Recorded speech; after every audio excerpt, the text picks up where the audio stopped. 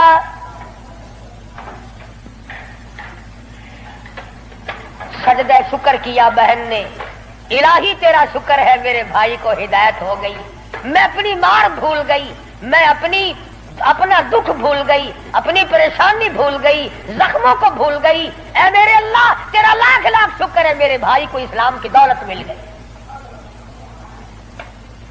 دربار رسالت میں سب کہہ دو صلی اللہ علیہ وسلم میں حاضر ہوئے، اسلام سے مشربہ اسلام ہوئے. حضور صلی اللہ علیہ وسلم نے وضو فرمایا، نماز کی نیت باندھنے لگے. فاروق اعظم نے پوچھا کیا کرو گے؟ کہ نماز پڑھوں گا. عرض کیا نماز کیا چیز ہے؟ فرمایا میرے اللہ کا حکم ہے، میرے اللہ کی یاد ہے، عبادت ہے. کھاتا نا آخر فاروق ہلکی سے تو نہیں مانگی تھی کالی کملی والے نے صلی اللہ علیہ وسلم. بہادر بول اٹھا میرے آقا، وہ دن گئے جب آپ کوٹڑی میں نماز پڑھا کرتے تھے، چھپ چھپ کر نماز پڑھا کرتے تھے. یہ آج سے پہلے کی باتیں تھی. ساری دنیا حرم میں عبادت کرے، بیت اللہ میں عبادت کرے، آپ کوٹڑی میں نماز ادا کرے کیوں؟ اسی وقت چلو بیت اللہ میں نماز ہوگی.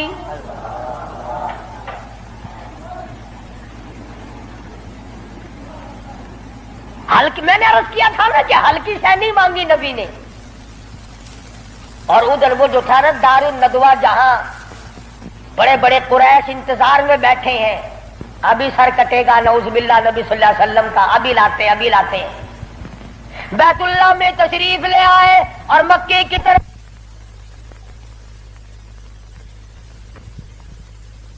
بچے دوڑے لوگ یہ کام بن گیا. جس کام کے لیے ہم نے بھیجا تھا وہ کام بن گیا. نعوذ باللہ نبی کو شہید کر دیا گیا.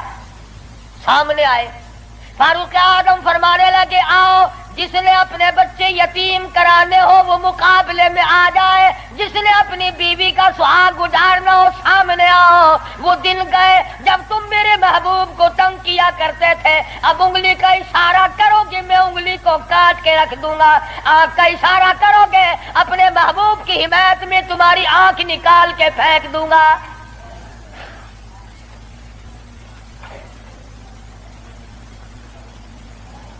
خطاب کے بیٹے تجھے تو ہم نے سر لینے کے لیے بھیجا تھا.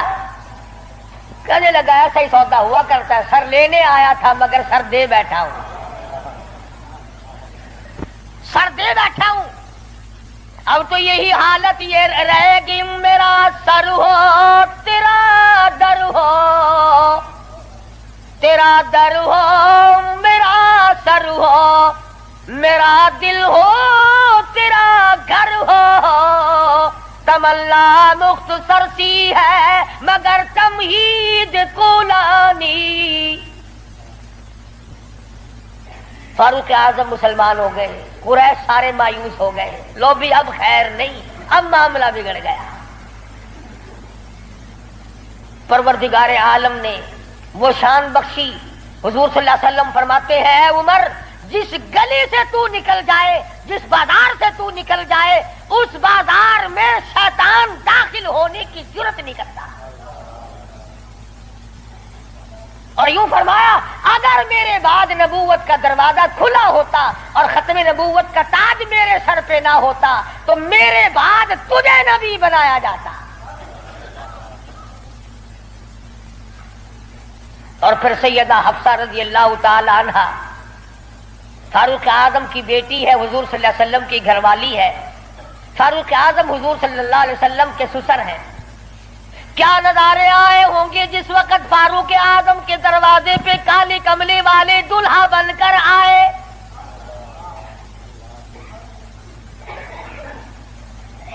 جس کا داماد امام الانبیاء ہو، کیا کہنا اس کی عظمتوں کا. اور پھر تمام صحابہ کرام میں جلیل القدر مرتبہ،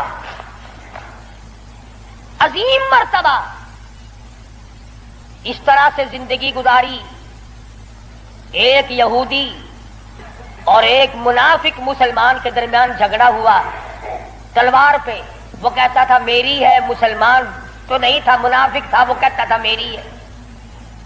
جناب رسول کریم صلی اللہ علیہ وسلم نے فیصلہ فرمایا کہ یہودی کی تلوار ہے، تیرے پاس شاہد نہیں، گواہ نہیں. منافق جانتا تھا کہ فاروق اعظم تیز مزاج آدمی ہے.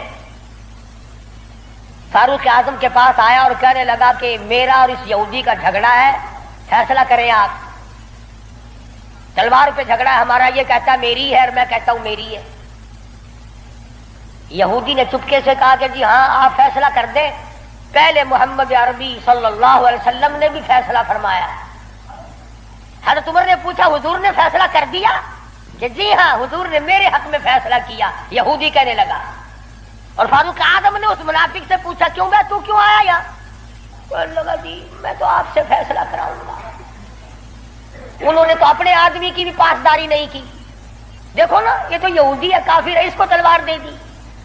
کہ اچھا تو حضور کے بعد مجھ سے فیصلہ کرانے آیا ہے؟ کہ جی ہاں میں تو آپ سے کراؤں گا. دیکھو نا آپ کتنے غیرت والے آدمی ہیں. کہ اچھا اچھا ماشاءاللہ، تشریف رکھو ابھی فیصلہ کر دیتا ہوں. منافق نے سمجھا کوئی رجسٹر اٹھانے گئے ہیں. فاروق اعظم اندر سے تلوار لے آئے اور تلوار لاتے ہی منافق کی گردن پہ ماری، اڑا کے رکھ دی. فرمایا جو میرے آقا کا فیصلہ نہیں مانتا میرے پاس دوبارہ فیصلہ کرانے آئے گا اس کے لیے میرے پاس یہ فیصلہ ہے. اڑا دی. میرے تیرے ورگا ہوں نا اوشی جیڑا کچھ آدھا اپنی زبان گندی کریں گا پیٹ تو کو کیا. صحابہ رسول کو تبرہ کرے اپنی زبان گندا کردہ کھڑا اپنی زبان بکدا پیا تیرا کیا بگڑتا ہے؟ اور میں آدھا تیری دھی کو مندہ کڈھے وال اپنی زبان گندی کرتا ہے، تینوں غیرت دا جوش کیوں آندا ہے؟ تجھے بہن کی گالی دے پھر بھی تو زبان گندی ہے، تجھے بیٹی کی گالی دے دے پھر بھی تو زبان گندی ہے، تجھے ماں کی گالی نکال دے پھر بھی زبان گندی ہے. تو قتل کر دیتا ہے، قتل ہو جاتا ہے، ہوش کھو بیٹھتا ہے غیرت کا مارا. اور رب ذوالجلال کی قسم میری تمہاری کروڑوں بیٹیوں کی آبرو قربان کر دو سیدہ عائشہ صدیقہ کے جوتے مبارک پہ.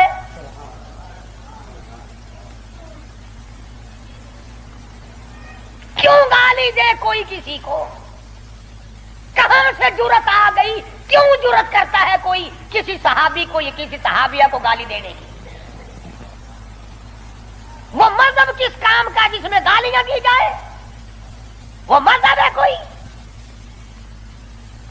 وہ عبادت ہے کوئی جس میں گالی ہو، سب و ستم ہو، تبرہ ہو؟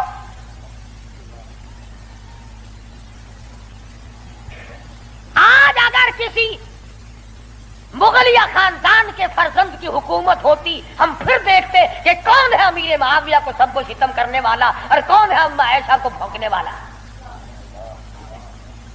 اور میرا ایمان ہے، میں یہ جوش دلانے کے لیے نہیں کہتا، میرا ایمان ہے جس کان نے صحابہ کرام کا تبرہ سنا یا اپنی اما کی شان میں گستاخی سنی، جب تو 50,000 سال کا پیاسا ہوگا تیری آنکھ نے پانی نہیں دیکھا ہوگا، نہ ندی نہ نالا نہ چشمہ نہ کنواں نہ سمندر نہ دریا، سوا نیزے پہ سورج ہوگا اور 50,000 سال کا ایک دن گزرے گا. اور جب تو کالی کملی والے صلی اللہ علیہ وسلم کے دربار میں حوض کوثر پہ جائے گا، میرا ایمان ہے اما ایسا تیرا دامن پکڑ کر چٹک کے پوچھیں گی بیٹا تو ہی تھا جو میری شان میں گالیاں سنا کرتا تھا.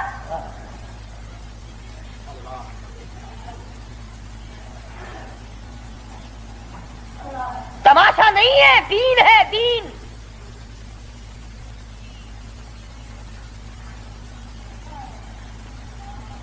سیدنا فاروق اعظم رضی اللہ تعالی عنہ ان عظیم ہستیوں میں سے ہیں جنہوں نے اپنے دور خلافت میں اسلام کے نام پر 18,000 شہر فتح کیے.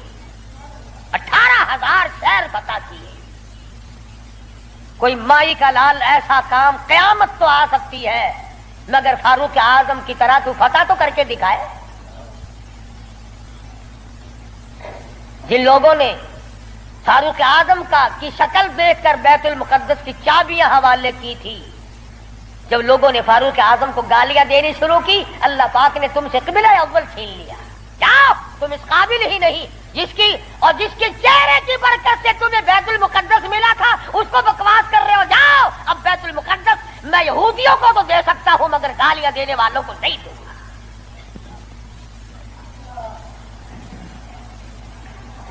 بڑی عظمت کے مالک ہے سیدنا فاروق اعظم رضی اللہ تعالی، جنہوں نے اپنے دور خلافت میں وہ عدل کیا. اب وہ منافق کی گردن جو اڑا دی نا، منافق تو بے شمار تھے، اوپر سے مسلمان بنے ہوئے تھے، اندر سے پکے یہودی تھے. ہائے ہائے دیکھو بالکل بے گناہ اپنے دروازے پہ، ارے بھائی اکرام کرنا چاہیے تھا، کلمہ گو کو قتل مار کر دیا. ہائے ہائے ہائے. سارے اکٹھے ہو کے اور دربار رسالت میں گئے، دربار رسالت میں گئے. ہائے مر گئے، ہائے مر گئے، ہائے ہائے. حضور صلی اللہ علیہ وسلم نے پوچھا کیا ہوا؟ ارے بس وہ تمہارا ہے نا. وہ کون؟ ارے وہ بڑا، آپ نے بڑا بنا رکھا ہے نا اسے. کون؟ اجی وہ ہے نا جس کو فاروق اعظم کہتے ہیں عمر. ہاں. حضور صلی اللہ علیہ وسلم نے فرمایا ہاں ہاں کیا بات ہے، بالکل بے گناہ، بے قصور، بے خطا، بڑا نیک آدمی، حاجی قاضی نمازی، تلوار ماری گردن اڑا دی مسلمان کی. ہاں یہی تو دکھ ہوا، مسلمان کو مار دیا، بدلہ دلواؤ جلدی کرو. انہوں نے سوچا چلو ہمارا تو ایک کمینہ گیا پر بدلے میں فاروق اعظم کو قتل کریں گے.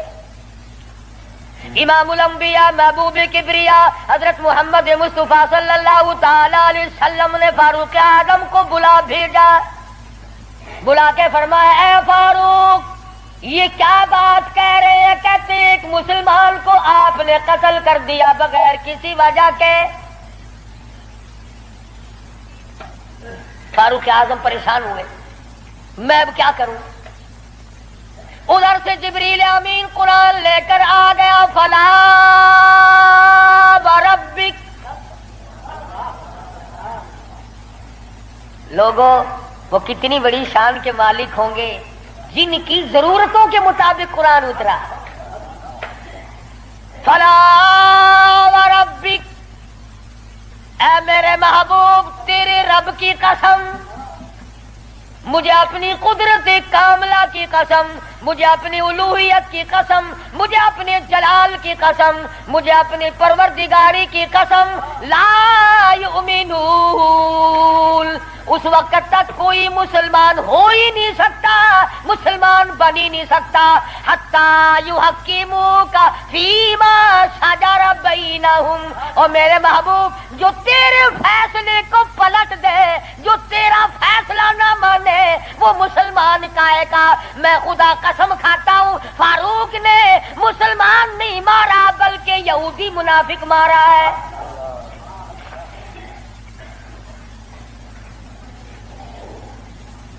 جب قرآن کریم آ گیا بڑے بھاگے وہاں سے کپڑے جھاڑتے ہوئے کہنے لگے توبہ توبہ، اس کی تو آسمانوں تک بات جاتی ہے، آسمانوں تک.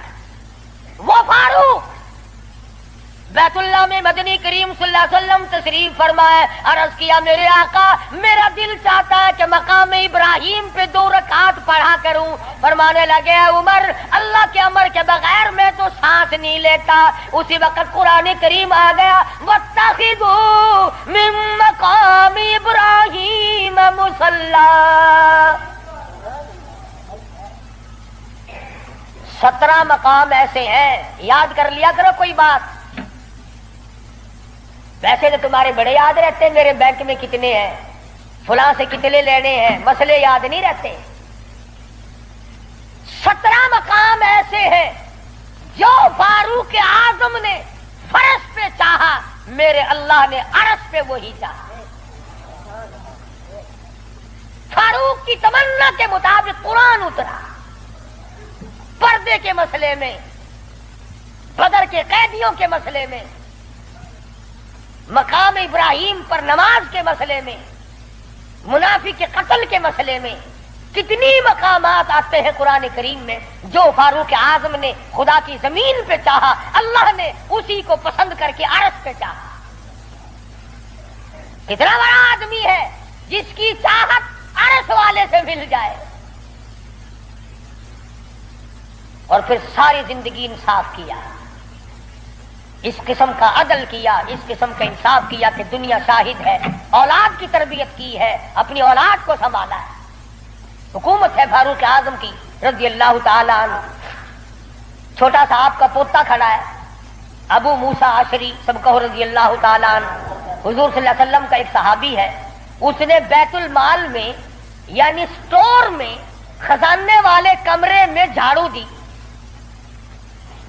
وہاں سے ایک درہم ملا مٹی میں سے، کوڑے کباڑ میں سے چونی مل گئی. ابو موسیٰ عشری نے فاروق اعظم کا ننھا سا چھوٹا سا پوتا کھڑا ہوا تھا، اس کے ہاتھ پہ رکھ دیا. بچہ ہے، کوئی شے لے لے گا، کوئی مالک تو نہیں اس کا، یہ تو گرا پڑا ملا ہے، کوڑے کرکٹ میں سے ملا ہے، اس کمرے میں سے ملا جہاں مسلمانوں کا خزانہ ہوتا تھا. پوتا دادا کے پاس چلا گیا. فاروق اعظم نے جب بات کی تو پتا چلا بچے کے کچھ منہ میں ہے. فرمایا بیٹا منہ میں کیا ہے؟ عرض کیا دادا جان پیسہ ہے.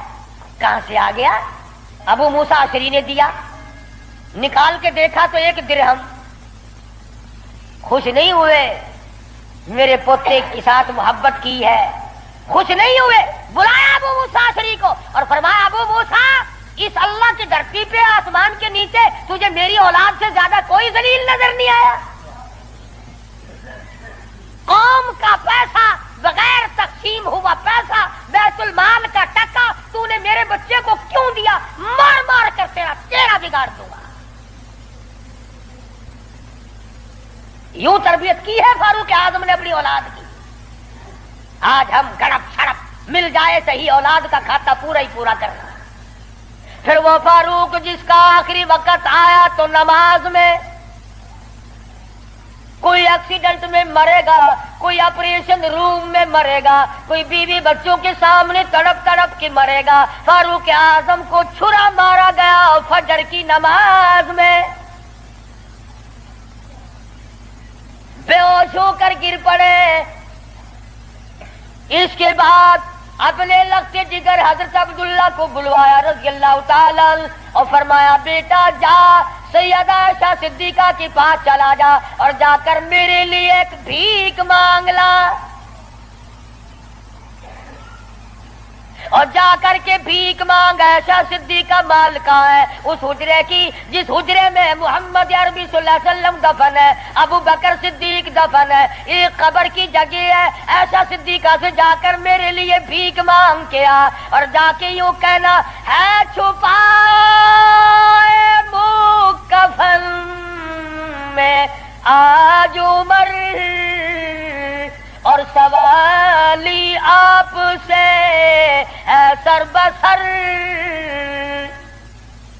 اس کو بس للہ اجازت دیجیے تاکہ قدموں میں نبی کے جا بچھے. اجازت دے دو اللہ واسطے بھیک مانگتا ہوں. اور آج میری یہ حالت ہے، پیش یہ مولا کا ہے اتنا خیال اور کانپتا ہے عمروں کا بس بال بال. رو رہے ہیں فاروق اعظم، فرماتے ہیں دیکھیے آج جالا اس کی حضور کیسے آوے پیش وہ رب غفور. نہ معلوم کیا بنے گی. حضرت عبداللہ بن عمر رضی اللہ تعالیٰ اما عائشہ صدیقہ رضی اللہ تعالیٰ عنہ کی خدمت میں گئے، قبر کی جگہ مانگی. ابا جان نے بھیک مانگ رہے ہیں. فرمانے لگی میں نے اپنے لیے رکھی تھی مجھے اس کے بدلے میں قیامت تو آ سکتی ہے مگر ایسی جگہ نہ ملے گی۔ واہ ایسا صدیقہ، تم نے اچھا صدقہ کیا، تاریخ کو شرمندہ کر دیا۔ ارے 4 پیسے اللہ نہ ان پہ دو گے تمہیں امید اور مل جائیں گے، کپڑا دو گے تمہیں امید اور مل جائے گا، کھانا دو گے تمہیں امید اور مل جائے گا، مکان دکان دو گے تمہیں اور مل جائیں گے، لیکن ایسا صدیقہ جانتی ہے نہ اور نبی آئے نہ ایسا حجرہ بنے۔ یہ تو جنت کا ٹکڑا ہے۔ ایسا صدیقہ کو پتا ہے کہ یہ وہ زمین ہے، زمین کے وہ ذرے جو حضور صلی اللہ علیہ وسلم کے جسم اقدس کو لگے ہوئے ہیں، ان کا درجہ عرش عظیم سے بلند ہے۔ مگر اما عائشہ فرماتی ہے رضی اللہ تعالی عنہ کہ کوئی اور ہوتا تو میں انکار کر دیتی، فاروق کو انکار کرتے شرم آتی ہے، میرے محبوب نے اللہ سے مانگ کے لیا تھا، جاؤ میرا اللہ مالک ہے میں نے دے دی۔ جب واپس آئے حضرت عبداللہ بن عمر، ادب دیکھو، فرمایا مجھے اٹھا کے بٹھاؤ۔ اما عائشہ کا جواب لیٹ کر سننا بے ادبی سمجھتا ہوں۔ اٹھا کے بٹھایا، بتایا کہ اجازت مل گئی، رونے لگے۔ انصاف کا دم بھرنے والوں، عدل کا نام لینے والوں، آؤ فاروق کا آخری انصاف دیکھو، آخری۔ یوں فرمایا ابھی مجھے سانس آ جا رہے ہیں، جب میری روح پرواز کر جائے، جب میرا دم نکل جائے، مجھے غسل دے کر فارغ ہو جاؤ، جنازے کی تیار کر چکو، جب میرا منہ کفن میں چھپا سکو اور چھپا چکو، میرا جنازہ اٹھا کر اما عائشہ صدیقہ کے دروازے پہ لے جانا۔ کیوں؟ کیا کریں گے وہاں لے جا کر؟ فرمایا قیامت تک کے آنے والے لوگ یوں نہ کہیں زبردستی لے لی ہوگی، ورنہ ایسی جگہ کون دیا کرتا ہے۔ حکمران جو تھا 22 لاکھ مربع میل کا حکمران جو ہے، بادشاہ جو ہے 18,000 شہروں کا فاتح جو ہے، او میاں دبا کے لے لیا ہوگا، کون ایسی جگہ قبر کی جگہ دیا کرتا ہے؟ فرمایا جب میں نہ بول سکوں، میں خاموش ہو جاؤں ہمیشہ کے لیے، میری حکومت نہ رہے، میرا اقتدار نہ رہے، میری حکمرانی نہ رہے، منہ کفن میں چھپا ہوا ہو، اما ایسا صدیقہ کے دروازے پہ رکھ دینا، پھر اجازت مانگنا کہ آج بھی اجازت پھر دو، اگر اجازت دے تو حضور صلی اللہ علیہ وسلم کی قبر کے برابر دفن کرنا، اگر اس وقت اجازت نہ دے تو جنت البقیع میں دفن کر دینا۔ کتنا بڑا انصاف ہے اور کس قدر خدا کا خوف ہے۔ فرمایا اگر وہ تم نے ایسا نہ کیا قیامت میں ڈر ہے کہیں شرمندہ نہ ہو جاؤ۔ جس نے ساری رات لوگوں کی چوکیداری کی، پہرے داری کی، جو اپنی پیٹھ پہ اٹھا کر آٹے اور کھجوروں کی بوریاں غربا کو لا کے بھی دیتا تھا، جو یتیموں اور محتاج اور غریبوں کا کھانا پکایا کرتا تھا، جو فاروق اعظم کا انتقال ہوا مدینے کے یتیم روئے، مدینے کے بیوائیں روئی، محتاج روئے، اب کون ہماری خبر گیری کیا کرے گا؟ تو یکم محرم الحرام فاروق اعظم رضی اللہ تعالی عنہ کی شہادت کا دن ہے۔ افسوس یہ ہے کہ ہمیں پتہ ہی نہیں کون شہید ہوا، کون عام موت مرا ہے۔ عثمان ذی النورین شہید مدینہ ہے رضی اللہ تعالی عنہ، فاروق اعظم شہید مدینہ ہے، بلکہ شہید مسجد نبوی ہے۔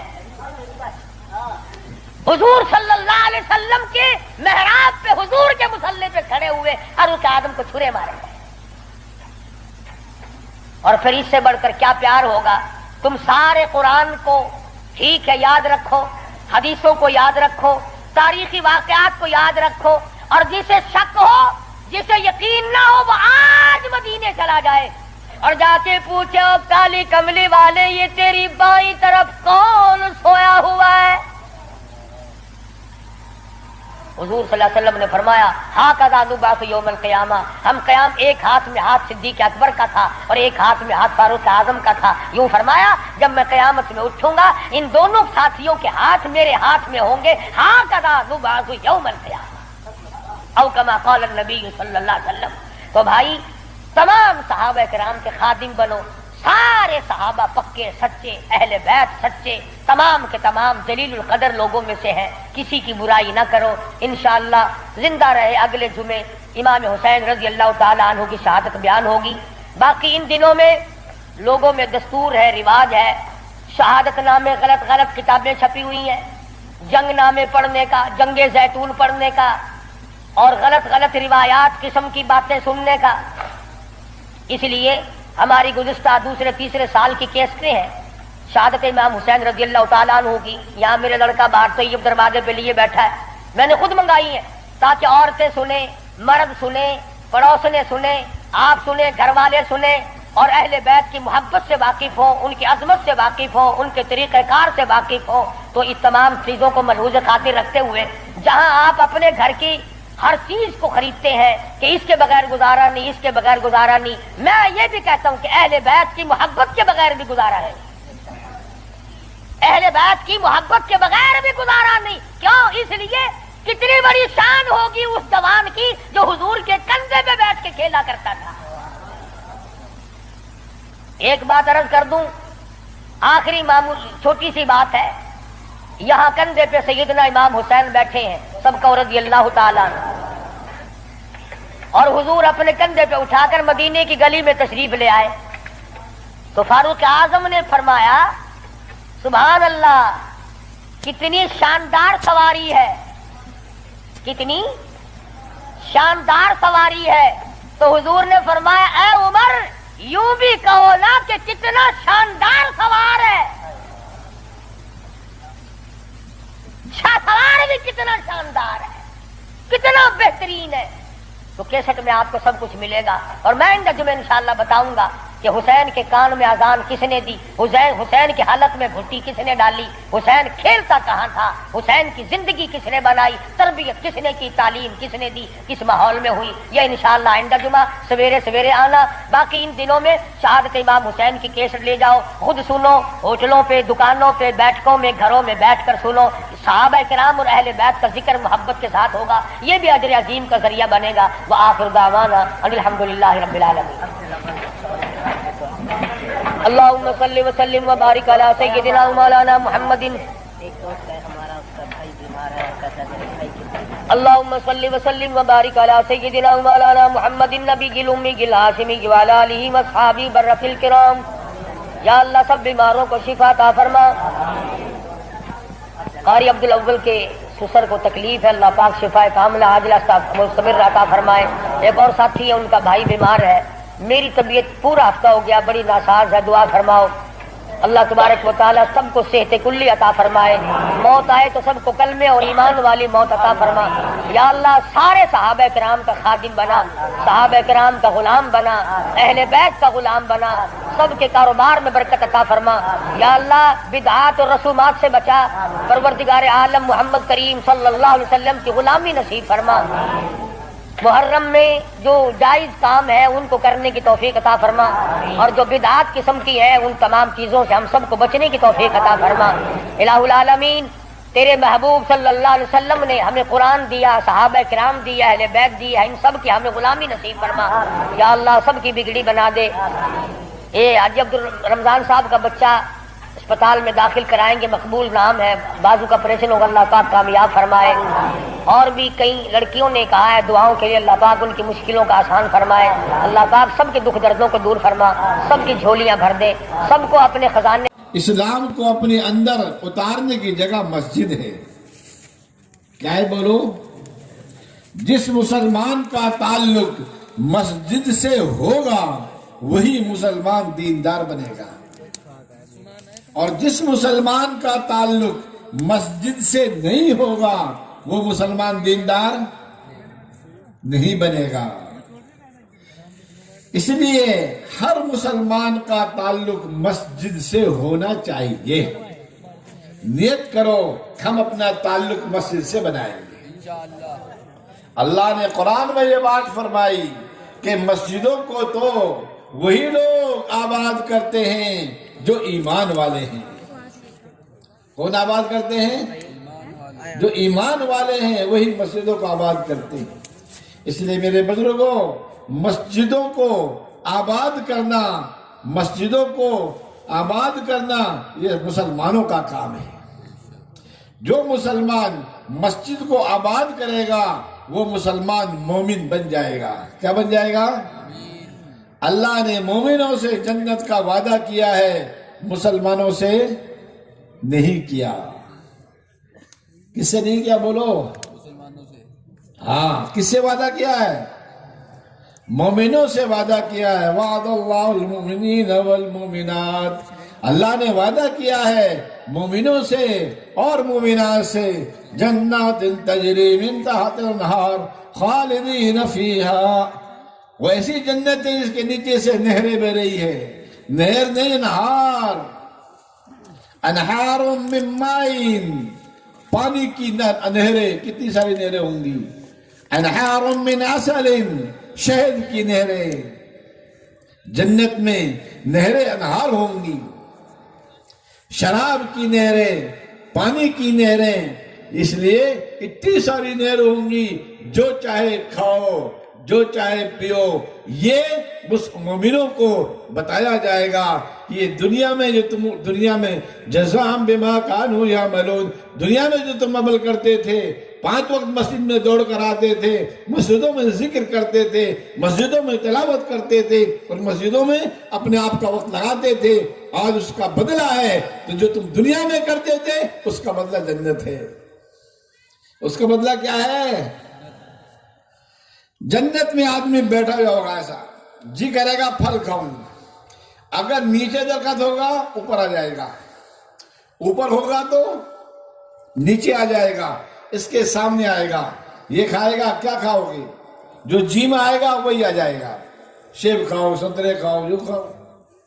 اور وہ پودے یہ کہیں گے، او ولی اللہ تو دنیا میں بہت جھکا ہے، آج تو نہیں جھکے گا، تیرے لیے ہم جھکیں گے۔ کیا بولیں گے؟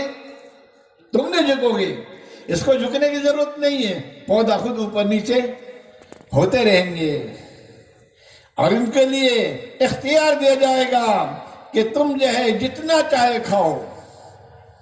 وَفَاكِهَةٍ مِّمَّا يَتَخَيَّرُونَ، ان کے لیے اختیار دیا جائے گا، کھاؤ۔ وَلَحْمِ طَيْرٍ مِّمَّا يَشْتَهُونَ، اور پرندوں کا گوشت ہوگا۔ کیا ہوگا؟ پرندے اڑ کے آئیں گے، اس کے سامنے آئیں گے، یہ چاہے گا کہ اس کا کباب شامی ہونا چاہیے، اس کا دیسی ہونا چاہیے، اس کا فلانا ہونا چاہیے، وہی بن کر آپ کے سامنے آتے رہیں گے، آپ بیٹھے بیٹھے کھاتے رہیے، مزے لیتے رہیے۔ بلکہ پرندے جھگڑے کریں گے، یا ولی اللہ اکلی، اے اللہ کے ولی پہلے مجھے کھا، پہلے مجھے کھا، جھگڑا کریں گے۔ یہ جھگڑا دنیا میں بھی ہو چکا ہے، یہ جھگڑا حضور اکرم صلی اللہ علیہ وسلم نے جب اونٹوں کی قربانی پیش کی حجۃ الوداع کے اندر، 100 اونٹ ذبح کیے، ہر اونٹ ٹکر مار کر آگے آتا تھا، یا رسول اللہ پہلے میں۔ کون ٹکر مارتا تھا؟ کس کو؟ اونٹ کو۔ کیوں؟ اللہ کے حبیب کے ہاتھ میں آج جو ہے تلوار ہے اور اونٹوں کو قربان ہو رہی ہے، اس کے لیے آپ آگے آتے تھے، ہر اونٹ ٹکر مار کر آگے آتا تھا، یا رسول اللہ پہلے میں۔ اس لیے میرے بزرگوں، یہ دنیا کی زندگی بہت مختصر ہے۔ کتنی بولو؟ آپ نے فرمایا 60 اور 70 کے بیچ میں میری امت کی عمریں ہیں، اس لیے 60-70 کی زندگی ہوتی کیا ہے؟ اس لیے اپنی خواہشات کو چھوڑ دو، رب کی خواہشات، نبی علیہ السلام کی خواہش پوری کرنے والے بنے۔ جو اللہ کی جو ہے حکموں کو پورا کرے گا، اللہ نے جو فرمایا وہ کرے گا، تو پھر یہ انسان دنیا میں قیمتی بن جائے گا، مرنے کے بعد جنت کے قابل بن جائے گا۔ اور اپنے چوچلے پورے کرو گے، اپنی خواہش پوری کرو گے، شیطانیت میں لگ جاؤ گے، پھر ایسے لوگوں کو جہنم میں ڈالا جائے گا۔ اگر مسلمان ہے تو کافی دن کے بعد، ہزاروں سال کے بعد پھر جہنم سے ایک دن نکالا جائے گا جس دن غیر پوچھیں گے ارے عبداللہ تو تو مسلمان تھا، تو بھی جہنم میں کیوں آ گیا؟ اس وقت یہ کہے گا بھائی ہم تہارے جیسے کام کرتے تھے، اس لیے ہم کو ہمارے مالک نے جہنم میں ڈال دیا۔ اللہ کو جوش آئے گا، اللہ اعلان فرما دے گا نکالو ہر کلمہ پڑھنے والوں کو، نکالو جس کے دل میں ذرہ برابر بھی ایمان ہے اس کو جہنم سے نکال لو۔